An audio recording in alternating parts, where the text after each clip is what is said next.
Amigas, vamos à liturgia da palavra. É um momento importante de nossa fé, de nossa introspecção. Diariamente, aqui em minhas páginas, no blog repórterpaulomaciel.blogspot.com, facebook.com/Paulo Maciel da Rádio, canal no YouTube Paulo Roberto Maciel.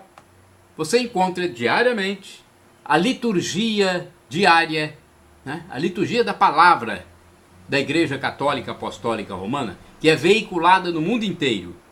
Estamos na terça-feira, 12 de março de 2019, primeira semana da Quaresma. A cor dos paramentos religiosos é roxa. Antífona da entrada desta terça-feira: Vós fostes, Senhor, o refúgio para nós de geração em geração. Desde sempre para sempre vós sois Deus. Salmo 89, versículo 1. Oremos. Oração do dia. Olhai, ó Deus, vossa família, e fazei crescer no vosso amor aqueles que agora se mortificam pela penitência corporal.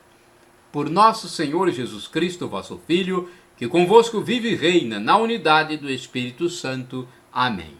Primeira leitura, leitura do livro do profeta Isaías, capítulo 55, versículos de 10 a 11. Isto diz o Senhor: assim como a chuva e a neve descem do céu e para lá não voltam mais, mas vêm irrigar e fecundar a terra e fazê-la germinar e dar semente para o plantio e para a alimentação, assim a palavra que sair de minha boca não voltará para mim vazia, antes realizará tudo que for de minha vontade e produzirá os efeitos que pretendi ao enviá-la. Palavra do Senhor, graças a Deus. Agora o Salmo responsorial, Salmo 34, versículos de 4 a 5, 6 a 7, 16 a 17, 18 a 19, refrão 18b. Este é o refrão: o Senhor liberta os justos de todas as angústias. Vamos lá? Refrão, todos. O Senhor liberta os justos de todas as angústias. Comigo engrandecei ao Senhor Deus. Exaltemos todos juntos o seu nome. Todas as vezes que o busquei, ele me ouviu, e de todos os temores me livrou. Refrão: o Senhor liberta os justos de todas as angústias. Contemplai a sua face e alegrai-vos, e vosso rosto não se cubra de vergonha. Este infeliz gritou a Deus e foi ouvido, e o Senhor o libertou de toda angústia. Vamos lá no refrão: o Senhor liberta os justos de todas as angústias. O Senhor pousa seus olhos sobre os justos, e seu ouvido está atento ao seu chamado, mas ele volta a sua face contra os maus, para da terra apagar sua lembrança. Refrão: o Senhor liberta os justos de todas as angústias. Clamam os justos, e o Senhor bondoso escuta, e de todas as angústias os liberta. Do coração atribulado ele está perto, e conforta os de espírito abatido. Refrão: o Senhor liberta os justos de todas as angústias. Repitamos: o Senhor liberta os justos de todas as angústias. Agora o Evangelho de Jesus Cristo, segundo São Mateus, capítulo 6, versículos de 7 a 15.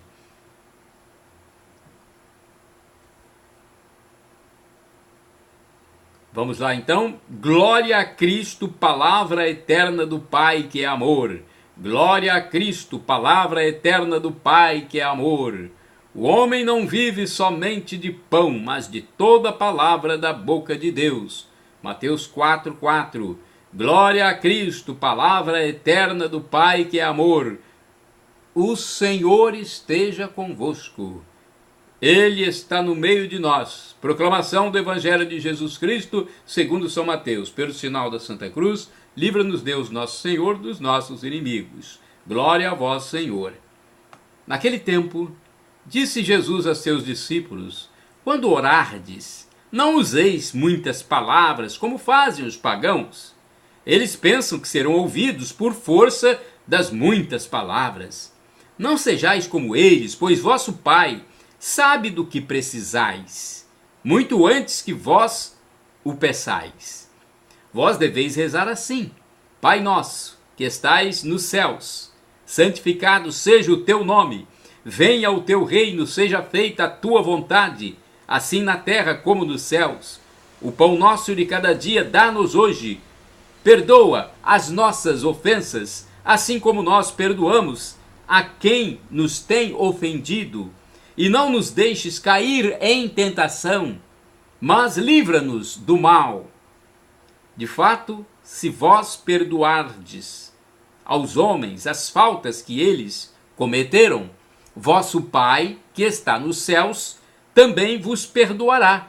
Mas se vós não perdoardes aos homens, vosso Pai também não perdoará as faltas que vós cometestes. Palavra da salvação, glória a vós, Senhor.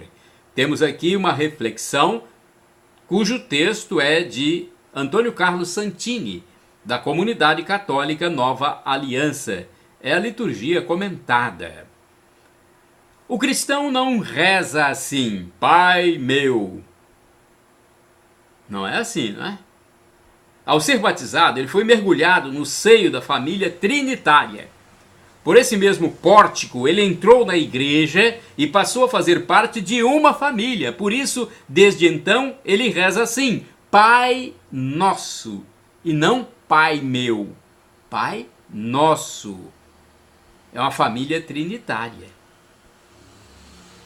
Em seus cadernos, Charles de Foucault anotou em oração: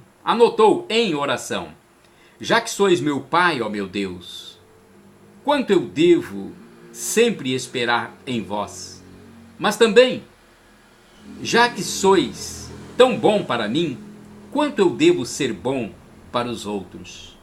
Já que vós quereis ser meu Pai e Pai de todos os homens, como eu devo ter para todo homem, seja quem for, por pior que ele seja, os sentimentos de um terno irmão. Nosso Pai, Pai nosso, ensinai-me a ter este nome sem cessar em meus lábios. Com Jesus, nele e por ele, pois pode dizê-lo, é minha maior felicidade. Mas, esse aqui é de Charles de Foucault. Mas não podemos estacionar no porto do lirismo. Reconhecer que Deus é Pai nosso traz exigências de comunhão. Se o Pai é nosso, então serão igualmente nossos o pão, as ofensas, o bem, pão para a partilha, ofensas para o perdão, e o bem que chamamos de bem comum.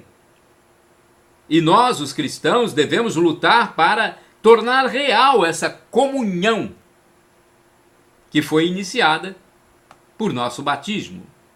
É nesta moldura que podemos entender o quadro da igreja de Pentecostes. A multidão dos fiéis era um só coração e uma só alma. Ninguém dizia que eram suas as coisas que possuía, mas tudo entre eles era comum.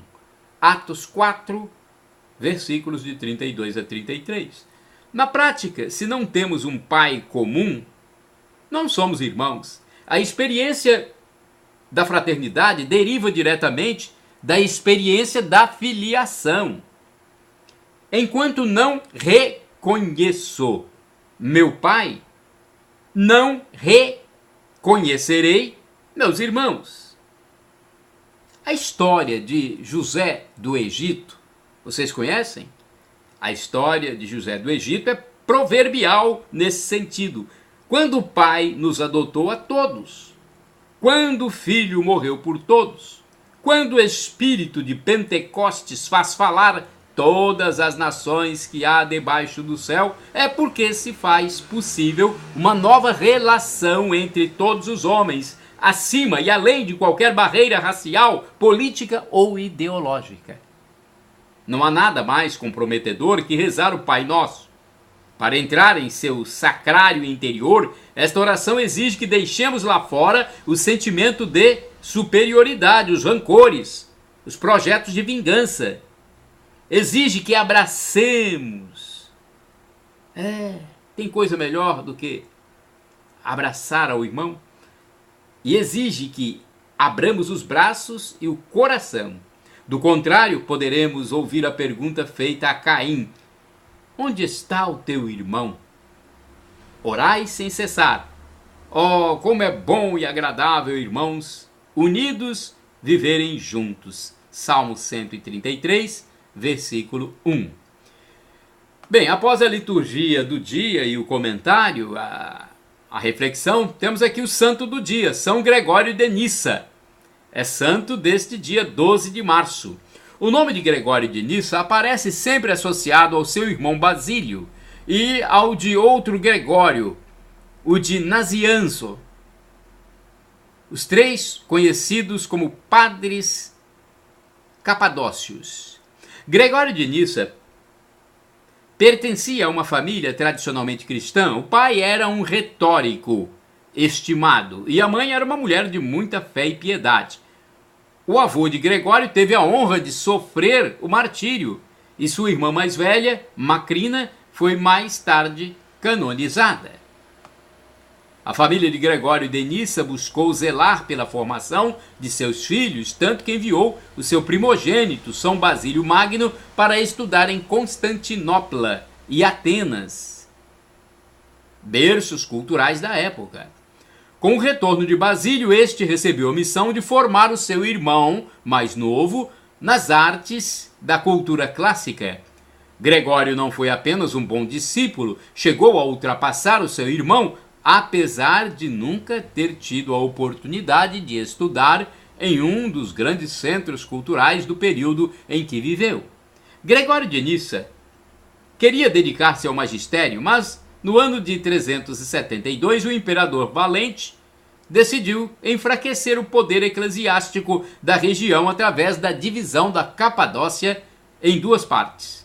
Percebendo de imediato o ardil do imperador, Basílio, que nessa época já era bispo de Cesareia e exercia grande influência em toda a região, decidiu agir rápido e nomeou novos bispos para a nova Capadócia.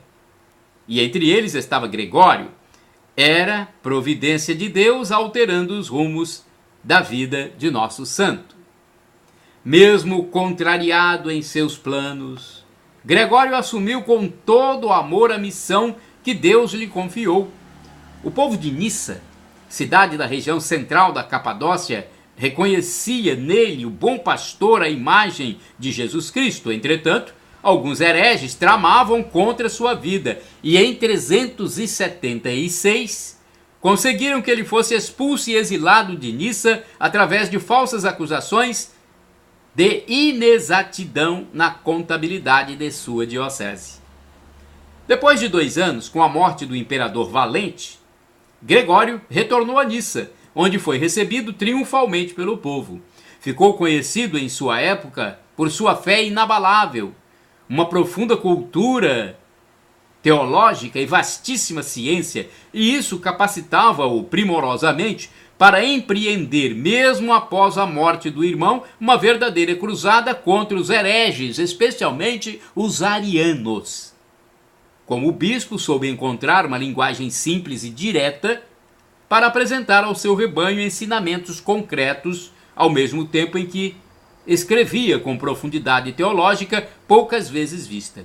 São Gregório de Nissa participou de inúmeros sínodos e concílios, entre os quais merece destaque o concílio de Constantinopla, em 381. Foi dele o discurso de abertura e os demais bispos entusiasmaram-se com suas palavras cheias de vigor, temor a Deus e amor à Igreja de Cristo. Em 394, assistiu pela última vez um sínodo, pois pouco tempo depois veio a falecer. Reflexão. São Gregório de Nissa abraçou com todas as forças a vontade de Deus e soube vivê-la de modo exemplar, num tempo em que ser cristão era ter que enfrentar não só imensos desafios, mas até mesmo a própria morte, se necessário.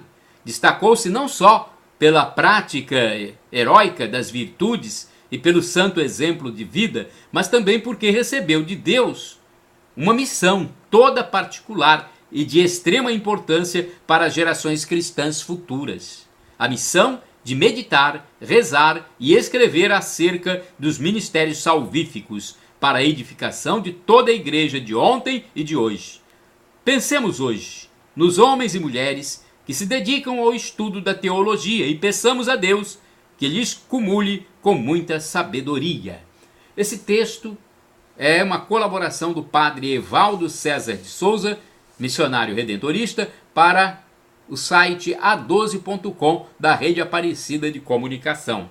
E eu fiz a leitura para as minhas páginas na internet. O blog repórterpaulomaciel.blogspot.com, facebook.com/Paulo Maciel da Rádio, canal no YouTube Paulo Roberto Maciel. Shalom, a paz de Cristo. Shalom Adonai, a paz do Senhor.